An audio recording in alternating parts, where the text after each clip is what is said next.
Our Town. I'm Ann Farrell-Tater, your host, and today I'm delighted to welcome my guest, Eric Newman. Eric is the founder and chief play officer for Roc Solid Foundation, and our issue today is pediatric cancer, and our topic is health. Thank you for being here today, Eric. Thanks for having me. All right, chief play officer, you're going to have to do some explaining on that. What is that? And what is Roc Solid? Roc Solid Foundation is a nonprofit organization. What we do is we build hope for children and their families with pediatric cancer. Easiest way to explain it is children from 1 to 8, we put a swing set in their backyard, and 8 to 18, we go in and make over their bedrooms. Wow. Okay, now how did you get involved in this? That's a long one. So the reason that we started Roc Solid Foundation is when I was 3 years old, I was diagnosed with a very rare form of liver cancer, hepatoblastoma.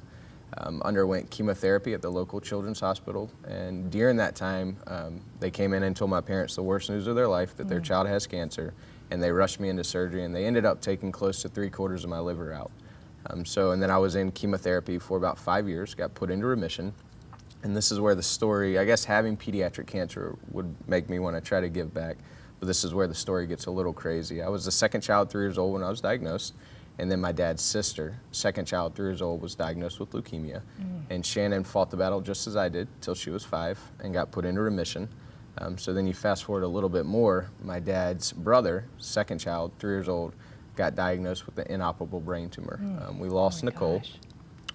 So that's, right there you had 3. And then now there was 2. Fast forward a little bit more, I believe right around Shannon's 16th birthday, or right around being 16, I was on my way back from college and I got a phone call from my mom, and she told me that Shannon's leukemia had come back with a vengeance. And we lost Shannon about a year or so later. And I'll never forget the day laying her to rest. I was like, all right, it's coming back for me. I'm gonna work hard, party hard, and play hard, and that's what I did. Started a construction company.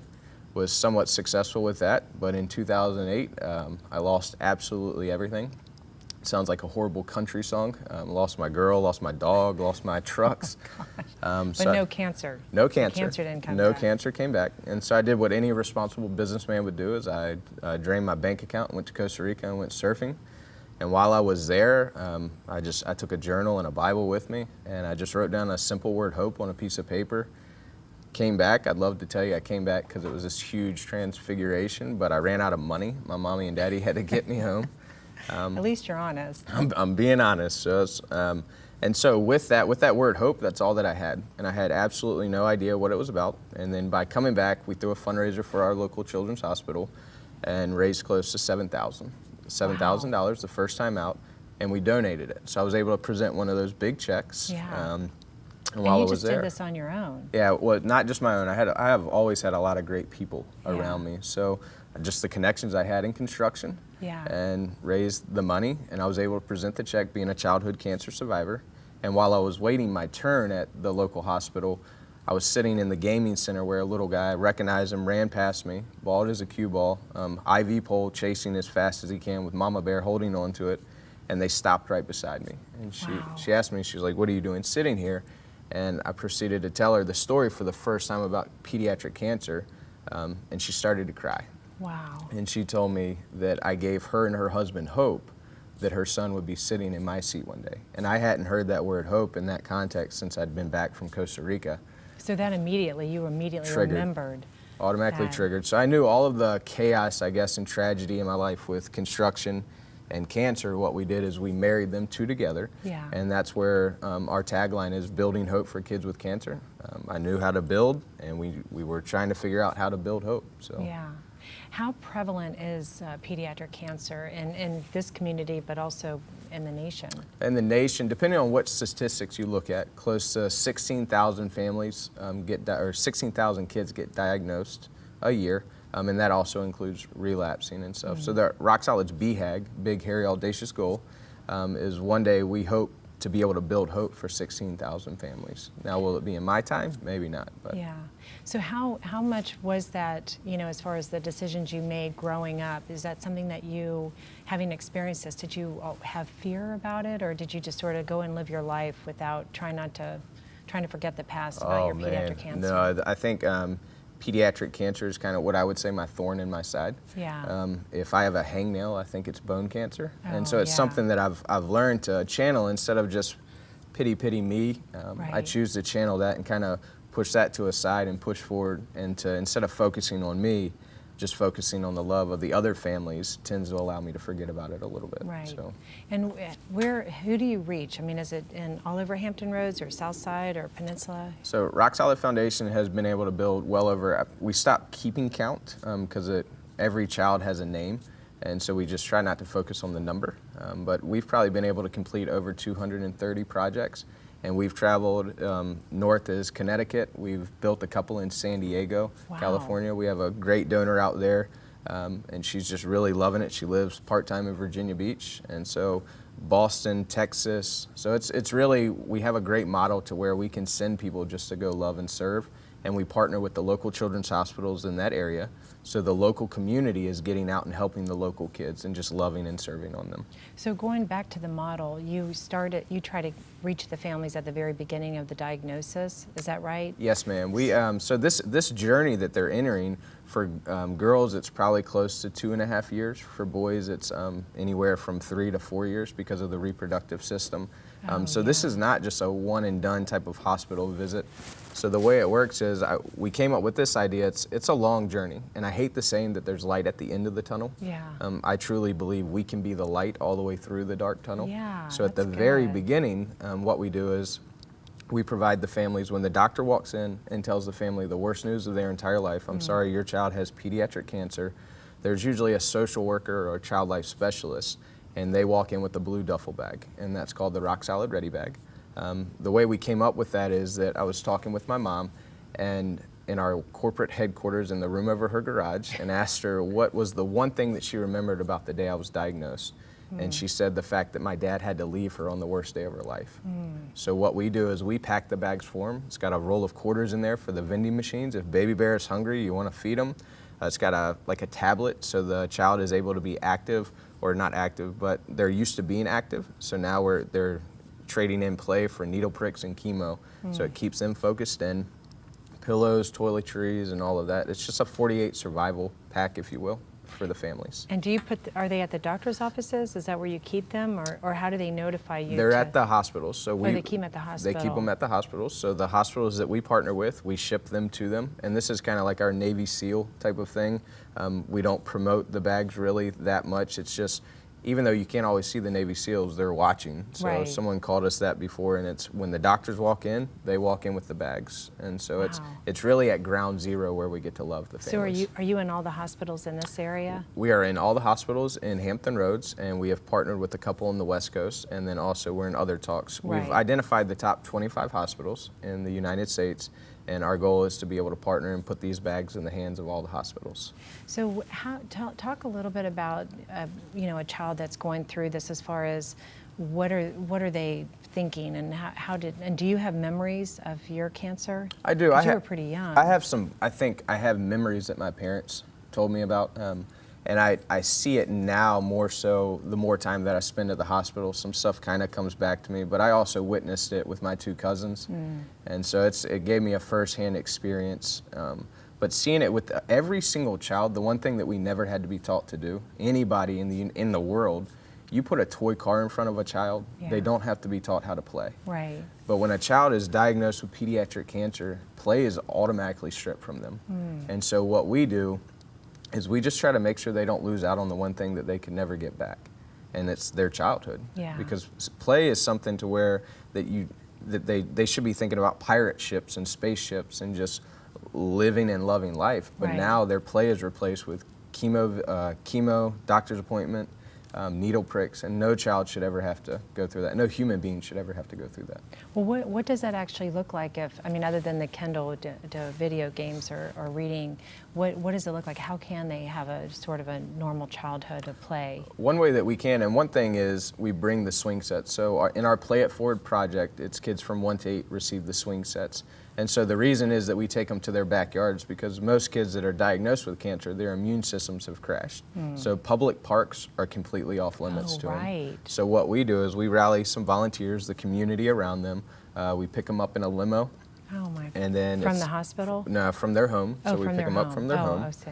And then we rush them off for an activity or for breakfast. Yeah. And then volunteers go into the back and they construct the swing set. And when they come around the corner, it's we call that hope in a moment. And so Yeah. it's the child is able to play. And if you think about it, when Baby Bear, the one that's actually diagnosed with cancer, more than likely there's a sibling involved. Well, when Baby Bear's down, no one leaves the house. Yeah. So my sister lived with my grandparents, probably off and on for 2.5 years. Oh, wow. So just because when you're in cancer, when you're in that reality, Mama Bear and Papa Bear are full-time cancer Mama Bear and Papa Bears. Right. And unfortunately, sometimes the other siblings get the low end of the stick. Yeah. And that swing set is just as much for them, the siblings, as it is for the child that's actually fighting. Because Roc Solid's mission is to build hope for children and their families. Yeah. It's a community that goes through it. When the family goes through it, it's the complete community. What impact did this have on your sister in particular? Oh man, she's a rock star. Is she older or younger? She's older. So and she has a lot of memories of what you went through. She recalls a lot of what I've gone through, and she also recalls the side to where she was with my grandparents. Yeah. And so it's you can just see it now that she's seen like what my family's always asked the question, why? Yeah. Why did this happen to us? And I think that my sister's a firm believer that she knows why. And she's always been a huge support. Her husband, and her 3 boys come out to our build sites all the time. It's just pretty powerful when we're Yeah. actually able to build as a family. I'm sure. What was the most helpful to you for your family, and especially talking to your parents and everything, and what do you see, what have you seen, you know, what helps the most, or what, as far as words of encouragement or actually physical help, what are some of the top things? I think words of encouragement are always important. I think sometimes people really don't know what to say. Right. And I think just being there for the family, Yeah. just the actual physical act of like the loving on the family, just being there helping babysit a child when they have to take the child, if the child that's fighting cancer spikes a fever. Yeah. Just being there in the love and support role is extremely important. And it's been amazing seeing the community just rally around all these families. Well, and conversely, what is you know, things you shouldn't say to a family? Oh, Because you know, you're man. right. It really does happen that a lot of people, they don't know what to say, and some people can handle it better than others, and some people will withdraw. So what are things? I mean, there are multiple things that you could say off the cusp to where that you would probably get a water bottle thrown at your head. Yeah, like give advice. Yeah, let me see. Everything happens for a reason. Oh, I think yeah. that's something That's like not that. helpful. That's something that was said to my mom. Yeah. And she just did not receive that very well, because you see your child laying there with tubes hooked up to you, hair falling out, and that's the Right. last thing that you want to hear, even though maybe it does. Right. I just think that what we try to do is just making sure that our ready bags, especially are at ground zero, that bag is designed to where what Roc Solid does is we build hope. Right. But what does hope look like when it's not for what you'd hope for at all? And Right. that's at the moment of diagnosis. So we make sure that bag represents a child that just got a stage 2 diagnosis, or if Mama Bear just got the worst news that her son or daughter has a stage 5 brain tumor and there's nothing they can do. Right. So in that moment, I really think that actions speak louder than words, and just loving on them, giving them meals and stuff like that. Do you have a lot of interaction with the families and with the kids? I do. That's That part of Chief Play Officer? part of the chief play officer. I get to be a big kid, and Yeah. I focus on play. And so Yeah. I truly believe the reason that I beat cancer was to be doing what I'm doing today. And Yeah. so there's nothing more important than providing play for a child with cancer. Well, Eric, I really appreciate your time. Stay with us. We're going to take a quick break, and when we come back, we're going to talk about community support. I'm Ann Farrell Tata. Stay with us through the break, and we'll be right back. Thank you so much. Welcome back to this edition of Joy in Our Town. I'm Ann Farrell Tata, your host, and I've been joined by Eric Newman, and he is the founder and chief play officer of Roc Solid Foundation, and we've been talking about pediatric cancer, and our topic is health. We're going to switch gears a little bit and talk about community support for these patients. So thanks for staying with us. Thanks for keeping me. So we have talked about sort of the family support and then your foundation, but can you talk a little bit about the community and how they can come together to really support these families and the children in particular? Absolutely. The community is really what's taken us by storm. We allow the community to come in. I truly believe that people want to make a difference in the world, and I truly believe that everybody has a why. So what we do at Roc Solid Foundation is we try to make it as simple as possible for them to give back to their community. Even so, I believe that people spend enough time away from their family, being at work. And so what we do is we create like a kid zone on any of our projects that we have 5 to 6 year olds coming, nothing dangerous, but they come and they're able to be a part of what Roc Solid Foundation has to offer for a family that's in some desperate need. So the community has really taken us by storm. The way it can really work is we pick the families up in a limo with our Play It Forward project. And our Play It Forwards, again, are kids from 1 to 8 receive the swing set in their backyards, or 8 to 18, we kind of make over their bedrooms. So oh, wow. The way that it works is we get a group of volunteers together on a Friday or Saturday or during any weekday. And then from there, we pick the family up. They go to breakfast and then activity, bowling, Build-A-Bear, anything like that. And as soon as the family leaves, the volunteers rush in, let's say, to the backyard for the swing set. And from 9 o'clock to 12:30, they're giving their blood, sweat, and tears and just loving and serving on this family. Wow. And at 12:30, the family arrives back and they see the swing set for the first time. You see Baby Bear, and the reaction is priceless. They don't know what's going on. And then you kind of look a little bit further above Baby Bear, you see Mama Bear and Papa Bear, and there's a sigh of relief. Like yeah. A lot of the families that are in this battle with pediatric cancer, they're just looking for a new normal, right. and just trying to grasp onto whatever sense of normal that they can. So even if we just allow them to escape the current reality of what they're living in now, then we've done our job. And we cannot do it without the community. We have a staff of 4, and we have thousands and thousands of volunteers that come and love and serve our families. How do you find these volunteers? And if for somebody that's watching that would like to volunteer, how would they contact you? We find our volunteers. We have a volunteer coordinator, and so what we do is we send out build schedules, and we send out to different areas. Like we just got back from Boston, so we sent out some information to local fire departments saying, hey, we're coming to your area. There's a family that needs some loving, and they just show up. And so also the way that we do it, a lot of the builds, it's kind of like a corporate sponsorship team building exercise. So it allows the corporations and the community to come together, and they do team building exercises on our build sites.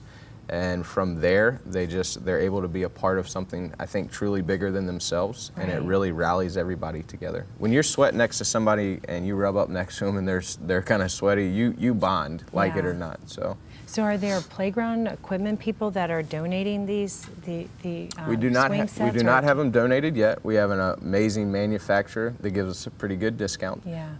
But we haven't got them donated yet. But the way that we work, we get them in bulk. Then our teams kind of separate everything they do it into like a swing beam, a rock wall, and like the benches and stuff. And then the community comes out and they put the swing set together. You don't have to have any construction knowledge. That was my next question. I'm like, how do you learn how to You don't. We've had all types of people come out, even from the landscaping area to we send some trained volunteers with our families just to go hang out with them on the activity and just to love and serve them all the way through. We have really 3 tiers to what we manage everything is the children and the families that we represent. We have someone dedicated to just loving and serving them 100% and teaching people how to love and serve them. And what do you talk a little bit about that? Like, what does that mean, loving and serving them? Just running errands for them? It can be anything from running errands to when we know of a hospital visit that we send some balloons, or we just have some people that go and sit with them when things have kind of taken a left or a right turn, kind of for the worst. We have teams in place that we really just go, and I think the biggest thing is just being there. Right. And I think I've always heard it, they'll never remember what you said, but they'll remember you being there. Oh, that's interesting. And so it's really just sitting there and just listening, and I think we've had some people to where unfortunately some of the kids have passed away, to where we provide the water, the beverages and stuff for kind of the after ceremony and stuff like that. Do you have a website? We do. Our website is rocsolidfoundation.org, and rock is spelled R-O-C. Oh yeah, and is there like a schedule on there? Like if somebody is watching and they think, I like to cook, or I can drive, is there a place for them to sign up for different? There is. I believe if you scroll down on the website, it's a volunteer sign up form. Yeah. And it goes, you put your name, your address, and then also your areas of interest, and then you get linked with somebody that's kind of specific to that role. And then we most of the communication is done. It's on social media, and also from our volunteer coordinator. They'll blast out, hey, we have 6 projects this weekend going on.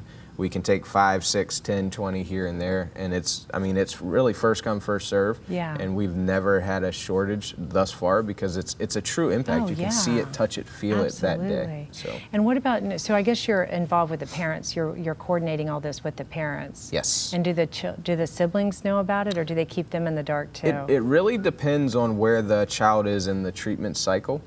So thinking about it, if the child is doing really well, then they usually keep it a secret from the entire family. So Mama Bear and Papa Bear know what's going on. We provide them a photograph of what we're trying to do. Yeah. Our family team goes in and kind of hears their story.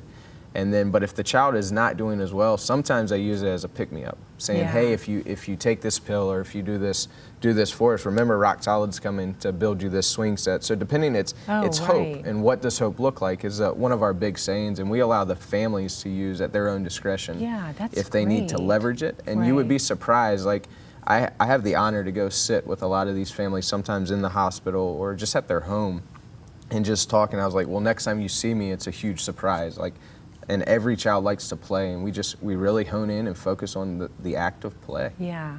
Do you find that some of the recipients come back and are your volunteers for future projects?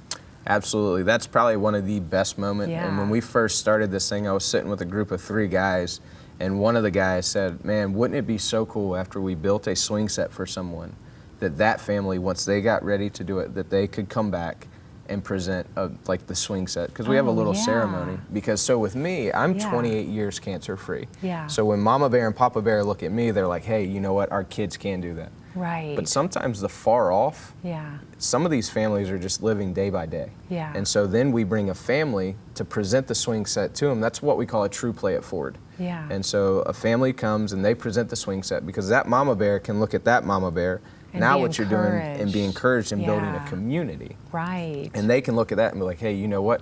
They're only a year out. I can make it a year. Yeah. And so it's just something a little bit more that they can reach, and something a little bit more tangible, which, yes, like seeing me and seeing some of the older kids, it gives them hope. Right. But that's something that they could really reach out, touch, and it builds a relationship as a support system. And it's really just about building the community around these families. What is the ceremony like? Tell me about So that. when they come around the corner, depending on, we cover their eyes if we're not able to really conceal the swing set or the room. With the room, what we do is we have live feeds in the room. So we have some flat screen TVs out in the yard, Yeah. and all the community comes and they get to see the child come through the door. Wow. But with the So swing great. sets, we have a lot of smart people helping Yeah. out, a lot of smart people. But with the swing set side, what we do is we thank usually the sponsor that's helped us out the day. We thank the volunteers, the community, and then we have what we call What Cancer Cannot Do plaque. Mm-hmm. It was a plaque given to my parents on the first day that I was diagnosed, and it talks about it can't silence courage, it can't destroy faith. And then with that, what it does, it allows a point to where we can give it to the families, because cancer can do so much to a family. Yeah. But it can't silence the courage, and it Yeah. can't destroy your faith. Wow. And so with that, when we have a family give that to another family, you're talking about an emotional moment, and that's what hope looks like. It's something to where we've brought the community together, Right. and that they're just able to love and serve, and really just to sit with them, I Right. think is the biggest thing. These have got to be the most emotional experiences. Yeah. I mean, I bet everybody is just bawling. It is. So when we started this, a lot of people don't know what to expect, and there's some tension at the end of the build site. Are we going to make it? Which, that's a good tension. Yeah. Because I think everybody likes the excitement side. Yeah. You mean, are you going to finish it Are in we time going to for the finish the swing limousine set? to come Yeah. back? So our team, we call them our leaders. They know what's going on. We have checkpoints, time marks, but we don't really tell the volunteers and the Yeah. community what's going on, because it's something about that. The tension in it, I guess, is a good thing. Right. And when we finish it, the roof goes on, and there's a big sigh of relief. We get everybody together, take a photo, and it's a rewarding moment for the entire community. So do you have pictures of these on your website We too? I do. should have told you to bring some pictures of these. We have lots and lots of pictures of our beautiful children. And the as far as the rooms that you do for the older kids, do you have like a decorator, or how do you? We do. how We you have that? some. We've been blessed. Probably about 4 or 5 right now. Interior designers that come in, and makeover is a little bit, probably a better word to describe it. Remodel, it tends to scare people. Yeah. But what we do is we put some paint on the walls, and the interior designers actually get to go and sit and meet the families, Yeah. learn what they like, and just really make a bedroom that's designed for them. And then the interior designer makes it to where people can build furniture off-site, and then we bring everything together like one big puzzle piece. And it's, because if you think about it, it's the first thing that a child sees in the morning, Yeah. and it's the last thing they see at night. So we Right. bring hope to their bedroom. And usually somewhere in the room, there's a word hope somewhere that the child, when they're laying in bed, they get to Yeah. see. And it's usually a creative way that the designers have been able to tie everything in. Isn't it interesting that your background in construction really almost prepared you for this and you didn't Correct. even realize it? I had no idea what was in store, but it's just marrying.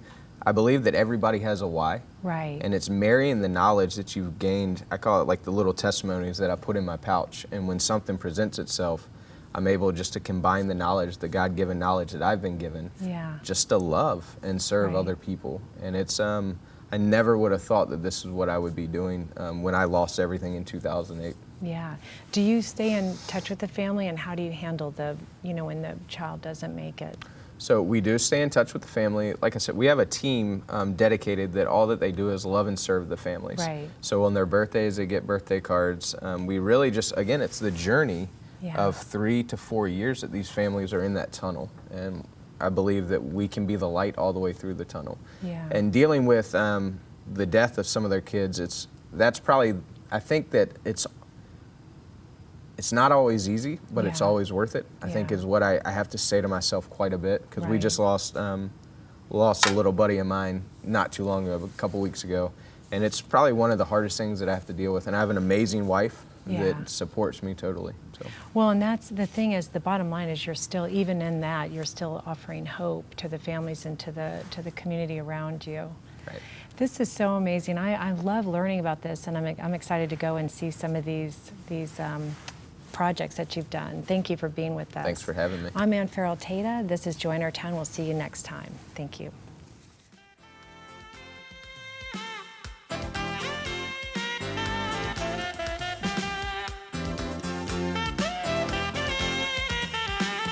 This program has been sponsored by the Trinity Broadcasting Network and made possible by your telethon dollars. Your continual support can keep Joy in Our Town brought to your home every day. So write Joy in Our Town, P.O. Box A, Santa Ana, California, 92711.